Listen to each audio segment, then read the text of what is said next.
अवधूत चिंतन श्री गुरुदेव दत्त. श्री स्वामी समर्थ. तुम्हा सगळ्यांचं स्वामी श्रद्धा यूट्यूब चॅनलवर खूप खूप मनापासून स्वागत. स्वामी कृपेने तुमचा आजचा दिवस शुभ जाओ. स्वामी महाराज तुमच्या सर्व चांगल्या इच्छा पूर्ण करोत हीच मी माझ्यासाठी प्रार्थना करते आणि आजच्या व्हिडिओला सुरुवात करते. बघा, आजच्या व्हिडिओमध्ये आपण खूप सुंदर आणि महत्त्वाची माहिती बघणार आहोत. बऱ्याच वेळेस आपल्या आयुष्यात असे प्रसंग येतात, एखादा महत्त्वाचा असा टप्पा येतो की ज्यावेळेस आपल्याला वाटतं की मला साक्षात स्वामींनी येऊन उत्तर द्यावं. आपल्या आयुष्यात जेव्हा आपण सगळ्यात जास्त महत्त्वाचं काम करतो, आपल्या आयुष्यातला सगळ्यात महत्त्वाचा टप्पा की आता मी पुढचं पाऊल उचलू की नको, मी हे महत्त्वाचं काम करायला सुरुवात करू की नको. आता तुम्हाला समजा एखादं घर घ्यायचं असेल, तुम्हाला ते घर आवडलेलं आहे, पण तुमच्या मनात कुठेतरी शंकासुद्धा आहे. तर अशा वेळेस तुम्ही स्वामींना कसं विचारू शकता की स्वामी, मी हे घर घेऊ की नको, किंवा माझ्यासाठी हे घर चांगलं आहे की नाही, मला हे घर मिळेल की नाही, मला योग्य भावात हे घर मिळेल की नाही. हे सगळे प्रश्न तुमच्या मनामध्ये येत असतात. तर हे तुम्हाला स्वामींना कसं विचारायचं आहे, आपण आपल्या आयुष्यातली सगळ्यात महत्त्वाची गोष्ट स्वामींना विचारून कशी करू शकतो, हे मी तुम्हाला आजच्या व्हिडिओमध्ये सांगणार आहे.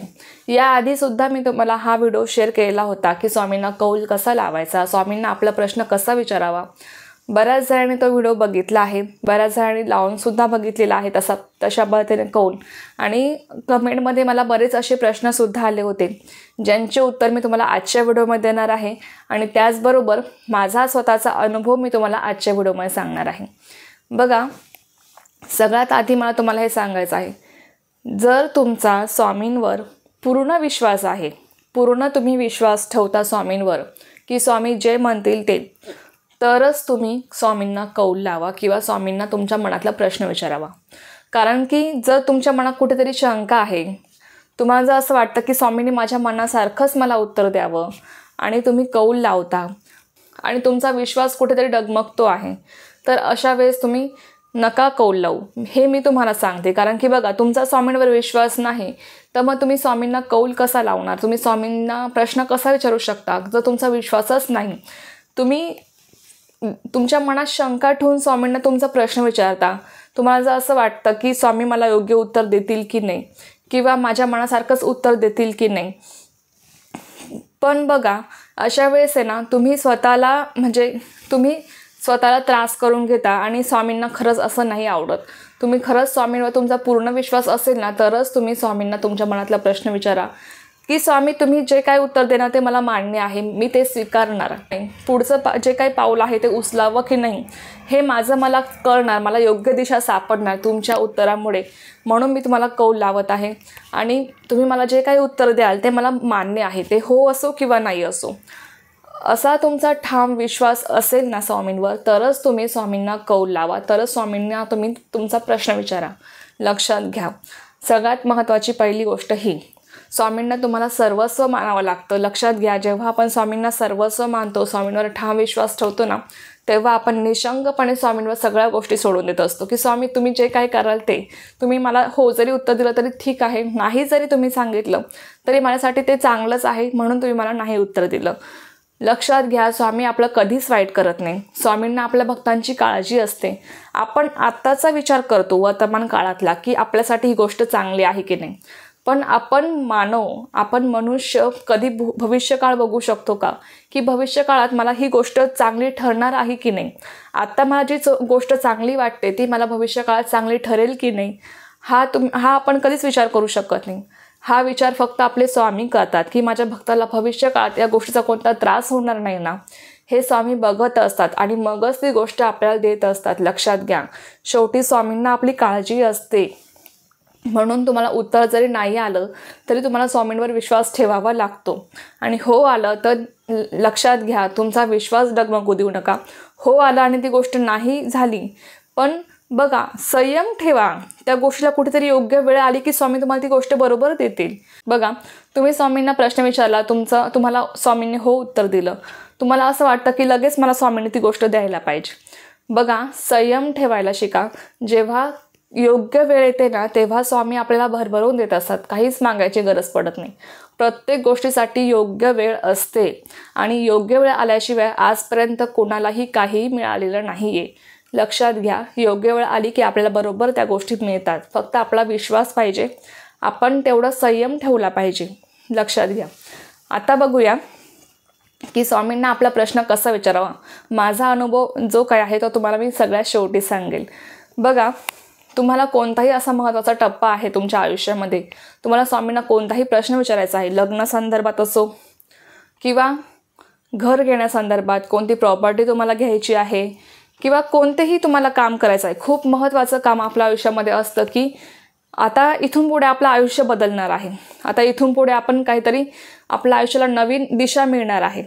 आपली दिशा चुकू नये, आपला मार्ग चुकू नये, यासाठी आपण स्वामींना प्रश्न विचारत असतो की स्वामी मी हे करू की नको, स्वामी मी हे करावं की नाही, माझ्यासाठी ही गोष्ट चांगली आहे की नाही. म्हणजे हे आपण स्वामींना चिठ्ठ्यांद्वारे विचारू शकतो, स्वामींना आपण कौल लावू शकतो, स्वामींना आपल्या मनातला प्रश्न आपण विचारू शकतो, जेणेकरून स्वामी आपल्याला जे काही उत्तर देतील त्या मार्गावर आपण चालतो आणि स्वामी आपल्याला योग्यच उत्तर देतात. आणि स्वामींच्या मार्गाने, स्वामींनी आपल्याला जे काही उत्तर दिलं आहे त्या मार्गाने जर आपण चाललो ना तर आपला मार्ग कधीच चुकत नाही. लक्षात ठेवा. पण त्यासाठी स्वामींवर पूर्ण विश्वास पाहिजे, पूर्ण विश्वास पाहिजे. लक्षात घ्या. तर तुम्हाला तुमचा प्रश्न कसा विचारायचा आहे ते बघा. तुम्ही कोणत्याही कामासाठी तुमचा प्रश्न स्वामींना विचारू शकता, छोट्या असो मोठ्या असो कोणत्याही. तर बघा, तुम्हाला जेव्हा अशी वेळ येईल तेव्हाच तुम्ही स्वामींसमोर जाऊन शांतपणाने बसायचं, स्वामींना तुमचा प्रश्न सांगायचा मनातला. आणि बघा, श्री स्वामी समर्थ या मंत्राचा तुम्ही जप करा. जप तुम्ही 1 माळ करा, 2 माळ करा, 10 मिनटं करा, 5 मिनटं करा, अगदी मनापासून श्री स्वामी समर्थ या मंत्राचा तुम्ही जप करा. त्यानंतर बघा, तुम्ही 2 चिठ्ठ्या लिहा. तुमच्या मनातला जो काही प्रश्न आहे तो तुम्ही स्वामींना मनातल्या मनात तुम्ही सांगा. स्वामींना सगळं समजतं, स्वामी अंतर्यामी आहेत, स्वामींना सगळं समजतं की आपण स्वामींना काय विचारतो आहे. स्वामींना आपल्या मनातलं सगळं काही जाणत असतात स्वामी, की आपल्या मनामध्ये काय चालू आहे. स्वामींना तुम्ही तुमचा प्रश्न सांगा आणि तुम्हाला 2 चिठ्ठ्या बनवायच्या असतात. एका चिठ्ठीवर तुम्हाला लिहायचं श्री स्वामी समर्थ आणि त्याच्या खाली लिहायचं हो करावे. दुसऱ्या चिठ्ठीवर तुम्हाला लिहायचं श्री स्वामी समर्थ करू नये, म्हणजे ती गोष्ट करू नये. अशा 2 चिठ्ठ्या तुम्हाला लिहायच्या आहेत. लक्षात घ्या. आणि काय करायचं, त्या 2 चिठ्ठ्यांची एकदम बारीक घडी घालायची. त्या चिठ्ठ्या तुम्हाला एकत्र करून स्वामींसमोर टाकायच्या आहेत, स्वामींच्या चरणांजवळ तुम्हाला टाकायच्या आहेत. आता त्यातली चिठ्ठी एक तुम्हाला उचलायची असते. ती तुम्ही कधी उचलायची हे तुम्हाला बघायचं असेल तर तुम्ही ती चिठ्ठी थोड्या वेळाने उचलू शकता, दुसऱ्या दिवशी उचलू शकता किंवा तुम्ही त्याच वेळेसुद्धा उचलू शकता. पण तुमचा विश्वास तेवढा पाहिजे. आता बघा, मला हा पण प्रश्न आलता की ताई आपण 2 चिठ्ठ्या टाकतो आणि आपल्याला जर माहीत असतं की कोणत्या चिठ्ठीमध्ये काय लिहिलेलं आहे. अशा वेळेस तुम्हाला जर हा प्रश्न पडत असेल ना तर तुम्ही काय करा, तुम्ही तुमच्या घरामध्ये कोणी लहान मुलगा असेल किंवा कोणीही असेल त्यांना ती चिठ्ठी उचलायला सांगा, जेणेकरून तुम्हाला स्वामींचं उत्तर मिळेल. तुम्हाला माहीत असतं की तुम्ही कोणत्या चिठ्ठीमध्ये काय लिहिलं आहे असं तुम्हाला जर वाटत असेल तर तुमच्या घरामध्ये कोणताही लहान मुलगा असेल किंवा तुमच्या घरामध्ये दुसऱ्या कोणत्या व्यक्तीला ती चिठ्ठी उचलायला सांगा. अशा वेळेस तुम्हाला तुमचं उत्तर जे काय आहे ते तुम्हाला मिळेल. चिठ्ठ्या तुम्ही लगेचही उचलून पाहू शकता, काहीच हरकत नाही, किंवा थोड्या वेळाने पाहू शकता किंवा दुसऱ्या दिवशी तुम्ही बघू शकता, काहीच हरकत नाही. पण जे उत्तर आलं ना त्यावर तुम्हाला ठाम राहावं लागेल, कारण की तो स्वामींचा निर्णय आहे. आणि पूर्ण विश्वासाने टाका. स्वामींचं आधी नामस्मरण करा, नंतर तुम्ही चिठ्ठ्या टाका आणि नंतर स्वामींचं जे काही उत्तर आहे ते तुम्हाला समजेल. आणि त्या उत्तरावर सुद्धा तुम्ही ठाम विश्वास ठेवा. ते उत्तर हो असेल किंवा नाही असेल. नाही जरी आलं तरी खचून जाऊ नका, निराश होऊ नका, कारण कुठेतरी स्वामींची एक योजना असते त्या उत्तरामागे.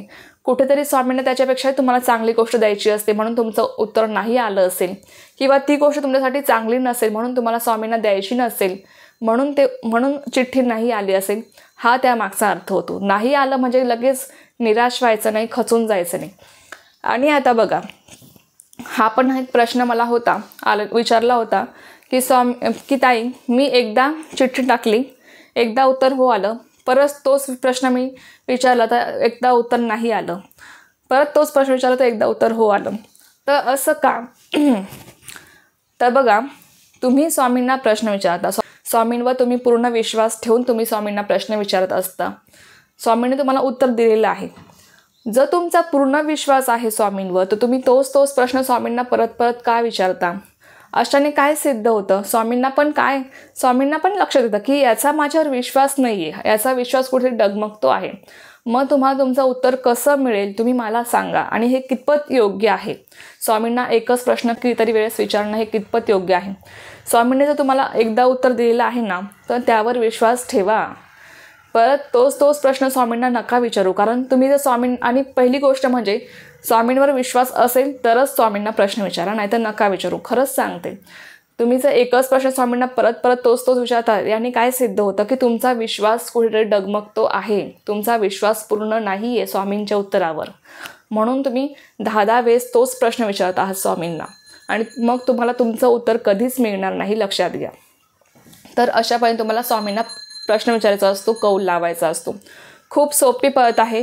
खरंच तुम्हाला सांगते, आपण स्वामींना आपल्या आयुष्यातला महत्त्वाचा टप्पा जेव्हा येतो, जेव्हा आपण आपल्या आयुष्यातले सगळ्यात महत्त्वाचे प्रश्न आपण स्वामींना विचारतो, त्यांच्या मार्गदर्शनाने आपण पुढचं पाऊल उचलतो, तेव्हा मी तुम्हाला सांगते आपला मार्ग आपला जो मार्ग आहे ना तो कधीच चुकत नाही. आपल्याला स्वामी योग्यच मार्गाने नेत असतात, लक्षात ठेवा. आणि म्हणून तुम्हाला सांगितलं की स्वामींवर पूर्ण विश्वास ठेवून तुम्ही प्रश्न विचारा. आता मी माझा अनुभव तुम्हाला शेअर करते. तुम्हाला आता समजलं असेल की स्वामींना कौल कसा लावायचा. काहीच नाही, फक्त तुमच्या मनातला स्वामींना प्रश्न विचारायचा, स्वामींचं नामस्मरण करायचं थोडा वेळ, स्वामींना चिठ्ठ्या टाकायच्या हो आणि नाही. त्यातली एक चिठ्ठी तुम्हाला उचलायची असते, ते स्वामींचं उत्तर असतं. चिठ्ठी तुम्ही कोणत्याही दिवशी टाकू शकता, स्वामींना तुम्ही प्रश्न कोणत्याही दिवशी विचारू शकता. असं काही नाही की गुरुवारीच विचारला पाहिजे, असंही काही नाही. तुम्ही आठवड्यातून कोणत्याही दिवशी स्वामींना तुमचा प्रश्न विचारू शकता. कारण की बघा, आपल्याला काही निर्णय आपल्या आयुष्यामध्ये तत्काळ घ्यावे लागतात, त्यासाठी आपण गुरुवारचीच वाट बघू शकत नाही. तर तुम्ही स्वामींना प्रश्न कधीही विचारू शकता, काहीच हरकत नाही. तर अशापर्यंत तुम्हाला स्वामींना प्रश्न विचारायचा असतो. आता माझा अनुभव तुम्हाला मी सांगते. बघा, काय झालं होतं, माझा मुलगा 2.5 वर्षाचा असेल तेव्हा, त्याचा 2.5 पावणे 3 तेव्हा त्याचा पाय फ्रॅक्चर झाला होता. तर त्याच्यानंतर पाय फ्रॅक्चर झाला, त्याच्यानंतर परत 8 ते 9 महिन्यांनी परत तो खेळता त्याचा तोच पाय मुरगळला, आणि तो परत जसा त्याचा पाय फ्रॅक्चर झाला होता ना तेव्हा त्याला चालता येत नव्हतं, काही नाही. आणि तसंच तीच कंडिशन त्याची पाय मुरगळल्यावर, आणि तोच पाय मुरगळला होता, त्याचा जो पाय त्याचा फ्रॅक्चर झाला होता तोच मुरगळला होता, आणि त्याला चालता येत नव्हतं. तर आम्ही खूप घाबरून गेलो होतो. आणि आता पुढचा प्रश्न असा होता की परत काही झालं असेल का त्या पायाला, परत एक्सरे करण्याची गरज आहे का, परत त्याच गोष्टी प्लास्टर वगैरे. अर्थात काय आहे माहिती का, आम्ही करू शकत होतो, असं काही नाही की आम्ही करू शकत होतो, एक्सरे लगेच दवाखान्यात नेऊ शकत होतो, एक्सरे काढू शकत होतो. पण तेव्हा ज्या कंडिशनमधून आम्ही गेलो, म्हणजे आपल्याला लहान मुलांचा त्रास नाही बघवत, तेव्हा ज्या परिस्थितीतून आम्ही गेलो, परत तीच परिस्थिती आम्हाला नको होती.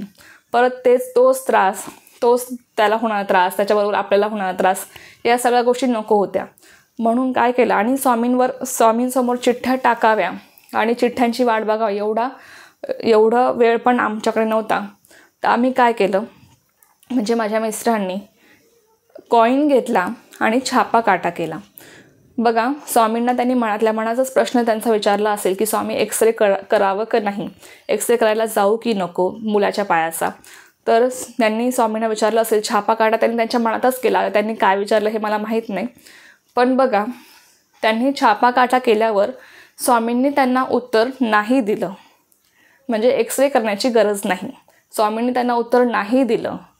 तर आम्ही त्यावर विश्वास ठेवला, म्हणजे आम्हाला स्वामींवर पूर्ण विश्वास आहे. आम्ही त्यावर ठाम राहिलो की एक्सरे करण्याची गरज नाही.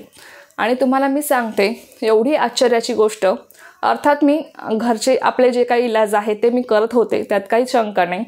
आणि मी तुम्हाला सांगते की त्याच्यानंतर 4-5 दिवसांनी तो जसा नॉर्मल चालत होता तसाच तो चालायला लागला पुन्हा.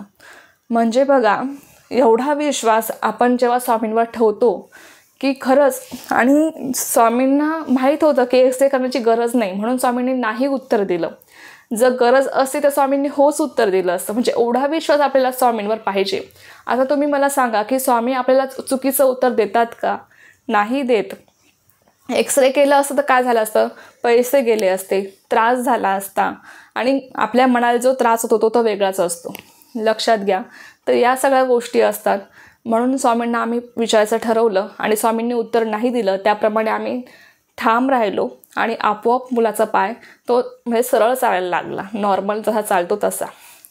तर ही आहे स्वामींची लीला. हा माझा अनुभव आहे. आत्तापर्यंत मी स्वामींना 2दा प्रश्न विचारलेला आहे. 2दाही स्वामींनी मला योग्यच उत्तर दिलेलं आहे आणि त्या गोष्टी माझ्यासोबत घडलेल्या आहेत. एकदा अजून विचारला होता, ती वेळ अजून आलेली नाही तुम्हाला सांगायची. जेव्हा योग्य वेळ येईल तेव्हा तो सुद्धा अनुभव मी तुमच्यासोबत नक्कीच शेअर करेन. तर ही एक छोटीशी माहिती होती, पण खूप महत्त्वाची होती, जी मला तुमच्यासोबत शेअर करायची होती. तुम्हाला अजूनही काही डाऊट असेल तुम्ही मला कमेंट बॉक्समध्ये विचारू शकता. तर झायली सेवा मी स्वयंमाचरणी रुजू करते आणि आजचा व्हिडिओ इथेच थांबवते. तुम्हाला जर ही माहिती आवडली असेल तर व्हिडिओला लाईक, शेअर, सबस्क्राईब करायला विसरू नका. पुन्हा भेटूया अशाच एका नवीन व्हिडिओसोबत किंवा नवीन विषयासोबत. तोपर्यंत सर्वांना श्री स्वामी समर्थ. जय जय स्वामी समर्थ.